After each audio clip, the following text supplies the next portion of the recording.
So performance goals are different from other types of goals because they're not outcomes.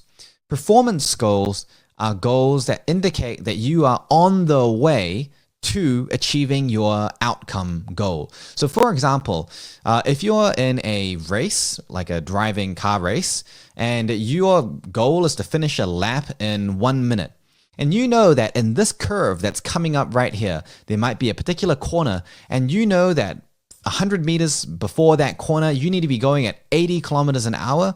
And by the time you exit that corner 100 meters down, the time needs to be sitting at exactly 43 seconds. And if you're over that, you're probably not going to reach that goal. So these performance goals are essentially indicators for you that tell you that you are on the right track. And performance goals are very important for two reasons. Number one, because it tells you if you're on the right track, and it gives you early feedback and gives you opportunities to correct yourself at an early stage. People that don't have that type of feedback may be going down the wrong path, investing effort and time doing something, and then only right before the outcome, but right before the exam, whatever it is, they then get a little bit of feedback and they find, holy crap, I am probably not going to achieve this. I've been on the wrong track. And that is obviously an unideal situation. So to avoid that, we give ourselves lots of early feedback opportunities to self-correct and find opportunities for when we are making mistakes. If we're making mistakes, we definitely want to know early on. We don't want to bury our head in the sand and just be oblivious to it until we get the outcome. That is if the outcome really does matter to you. The other reason that we set performance goals is because performance goals are often focused on the process and the attributes required to achieve the goal. And that is a lot more controllable, a lot more consistent, and it's much safer. So for example, if we use learning and we say that we want to achieve a 95% for this end of semester exam or recertification exam or a course that you're taking, whatever the goal is here. If we think about that outcome, how can we create performance goals along the way to know that we're actually hitting all of those metrics? See, this is where it can be very misleading because people are often very used to setting goals on relatively arbitrary and superficial metrics. So for example, I'm going to be studying 5 hours a day, or I will have finished covering this much material by this point. But does that actually mean you are necessarily on the right track to achieving the goal? So if you're spending 5 hours of studying, but you're using a very ineffective technique, you may not actually get the knowledge mastery and the ability to retrieve that knowledge to a very high level. And in fact, after 5 hours, maybe you've only achieved the real level of knowledge mastery that someone who studied 2 hours with a more effective technique was able to reach. In this case, hitting those number of hours per day of study is essentially completely meaningless. And in my practice, I know that the range is considerable. Students that use an ineffective technique can easily spend 10, 15, 20 hours a day on studying and not achieve the same outcomes as someone using a much more effective technique that is able to get the same result or even better with 2 or 3 hours of studying per day. So I know because not only have I worked with students like this, but I was one of those people. As you know now, I studied many hours a day, and now I'm able to achieve pretty much better results with a tiny fraction of the amount of time that I used to spend. And with the amount of sleep deprivation that I put myself through over the years, I'm sure I didn't get smarter. If anything, I got dumber during that time. So the trick here is to make sure that we are measuring based on meaningful metrics that truly correlate with the success outcome. We're not just saying the amount of stuff that we've covered. We're not saying hours. We're not saying number of flashcards or pages of notes that we've written. These are all meaningless metrics because they focus on the studying process rather than the learning process. And lots of studying doesn't necessarily mean lots of learning, because if there's not much going on in your brain at a cognitive point of view, maybe there's nothing in your brain from a knowledge point of view. So when we set performance goals, a good way that we can track this down is to think about the attributes. So imagine a person that would be able to achieve your goal as fully and as safely as possible.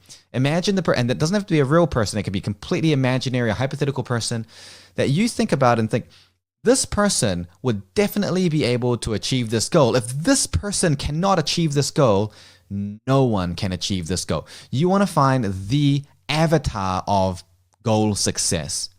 I want you to think about what attributes this person may have. And I'll give you a few ones that are very useful for you to think about, because these are often ones that people don't think about very much. However, it has a very strong correlation to actual outcomes. So, time management skills, focus and procrastination, learning efficiency, and what that's talking about really is how much learning is someone able to achieve in a certain period of time. Learning consistency.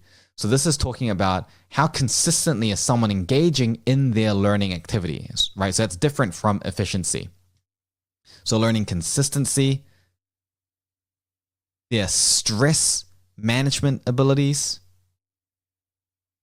One thing I often say is that stress cuts at the knees. It doesn't matter how tall you are, it cuts at the knees. So if you have amazing time management and you have great study efficiency and every other box is ticked, if you don't have good stress management, or if you don't have resilience and you're not able to push through discomfort, or you, for example, going through this program, we teach you techniques, and every time you do it, you're like, oh, it doesn't feel comfortable. I'm just going to go back to what I'm used to. It feels safer because I'm worried about screwing up this study session. That is directly going to detriment your ability to actually learn new skills. So for that person, it may take them easily actually 10, 20, 50, 100 times longer to learn something compared to someone else that has more resilience and is able to push through that discomfort. And that is indeed one of the things that we see. Students that really have that strong response against fear and like to stay in their comfort zone can sometimes really never develop the appropriate skills to achieve their goal. So we need to think about stress management. We need to think about how that affects every other domain, including, our ability to get good quality sleep and stay mentally optimum and efficient. We might even be thinking about the support network that we have. We know that these are things that are very important for building mental resilience. So if you take this list and you think about this, if you had someone with great time management, great resilience, high level of learning efficiency, very consistent and diligent, and very, very focused, would you expect that that person would have a great chance at achieving that goal? Probably yes. In fact, it may even be to the point where it will be surprising for them not to achieve that goal. Now, depending on your goal, you might want to add other attributes in there, and that's completely up to you. So for example, maybe your goal requires a lot of networking and interpersonal communication skills. So that could be a separate attribute that you put in there. Communication skills, sociability, networking skills, size of the network itself. These are things that you may want to add on relative to your goal.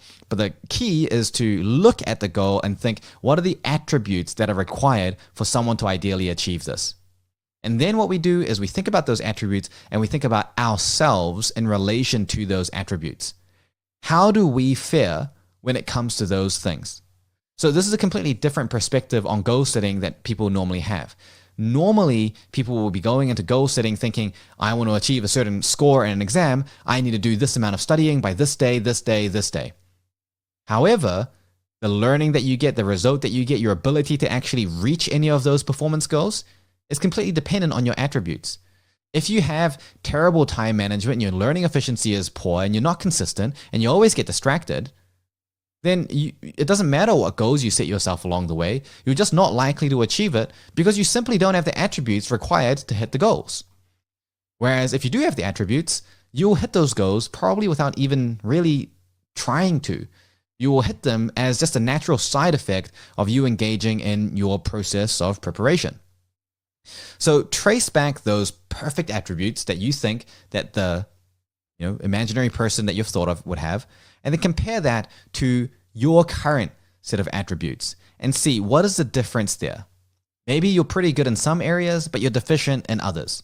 And a lot of times, especially for younger students, those that are in high school and early university, they're often deficient in multiple areas of these goals. But it's not necessarily a bad thing. It just means that there's many areas that we can improve on, which means that the potential is that much higher. So we trace back to those goals and we measure ourselves on where we are. And then we think, 30 days from now, how can I make it so that some of these attributes are in a better position?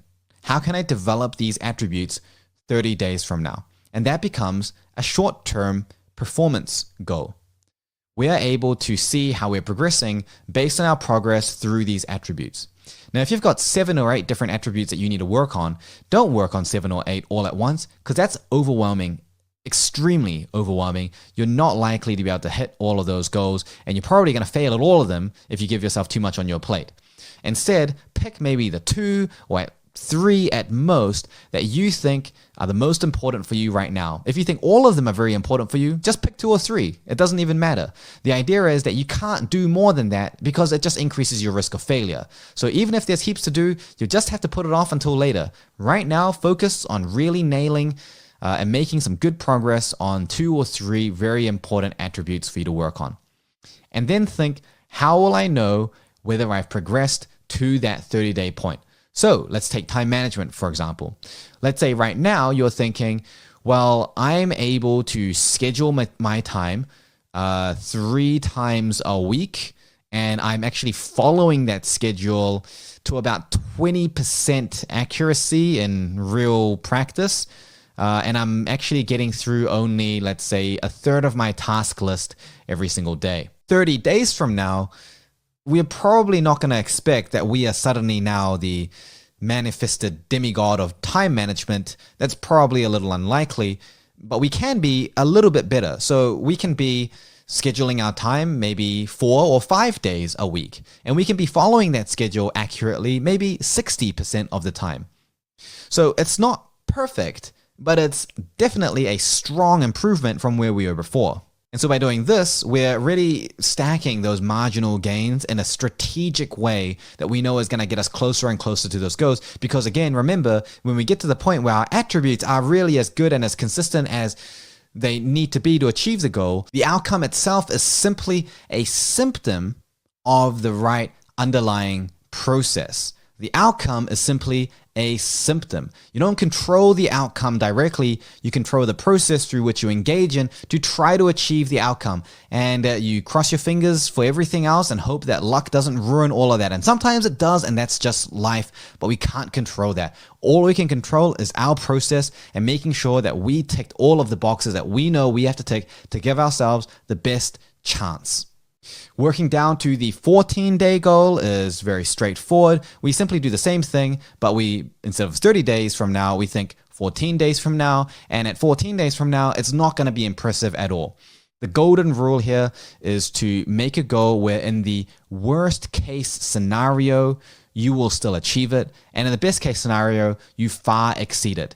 It's important that we develop momentum, we develop reflective capacity, we build the system for improvement so that 2 weeks from now, we're making progress. And that progress may not be enormous, but we have stacked together a few bits of marginal gains here and there. And so we are well on our way. So that 30 days from now, when we look back, we've actually made a decent step towards our progress. 2-3 months from now, we're definitely gunning down that path and we're in a much better position. People that don't tend to focus on breaking down their goal in this way, they can get very absorbed in just kind of doing the daily grind. They can easily spend days, weeks, months just kind of doing the same thing, wondering why the results aren't as consistent, getting anxious and frustrated because they don't feel like they're making progress, because they're not really seeing the progress they're making, because they're not seeing those marginal gains. I was choked on how frustrating it felt for me just even explaining that. And then eventually they'll get to the goal and have the outcome, and their fingers are more than crossed. Their fingers, their legs, their toes, everything is crossed, because at that point it is just relying on luck because they did not commit and engage with the process. And the unfortunate thing is, after having done this for so many years, I know that even after saying this, there are some of you that will be thinking, I'm different, this doesn't apply to me, I can just do things my own way, I'm going to be the one that doesn't have to follow this advice. However, what we consistently see is that people that think, I'm different, it doesn't apply to me, they're actually all the same. They run into the same mistakes, they have the same habits of thinking, they rush in the same ways, they ignore the same types of advice, and they all go on to regret it. Well, except for the very few that are lucky.